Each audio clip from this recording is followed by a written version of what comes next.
Hello, I'm Dr. Brandon, and welcome to Medical Minute with Norton Healthcare. Today, let's talk about how to remove a tick and effectively manage a tick bite. If you're doing a tick check after a hike or being outdoors, remember ticks often attach to warm, moist areas like the groin, armpits, scalp, and behind the ears, so be sure to check those areas carefully. If you found a tick, it's important to remove it as quickly as possible. Put on a pair of disposable gloves, if you have them, and then using fine-tipped tweezers, grasp the tick as close to the skin surface as possible. Avoid squeezing the tick's body, as this can cause it to regurgitate saliva into the wound.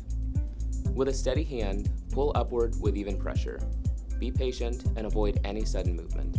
The goal is to remove the tick completely, including its mouth parts. If the head breaks from the body, don't panic. Use the tweezers to grasp the mouth parts as close to the skin as possible and pull gently and steadily. After removal, use soap and water to thoroughly clean the bite area and your hands. This will help prevent infections. You can apply an antibacterial ointment like Neosporin on the tick bite to further protect against infection. We don't recommend using rubbing alcohol. While alcohol can disinfect the area, it can irritate the skin. You may also find a deer tick nymph, which are small brown insects that look like ticks with no legs. You should also remove these carefully and monitor for symptoms. Now, at what point should you be concerned about a tick bite?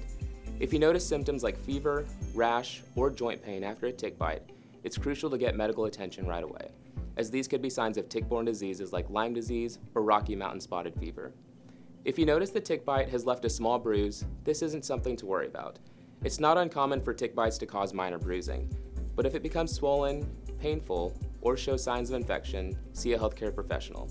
Remember to use tick repellent when outdoors, perform tick checks regularly, and promptly remove any ticks you find. If you have concerns or develop symptoms after a tick bite, consult your primary care provider or visit an urgent care facility. Stay safe and informed. Thank you for watching.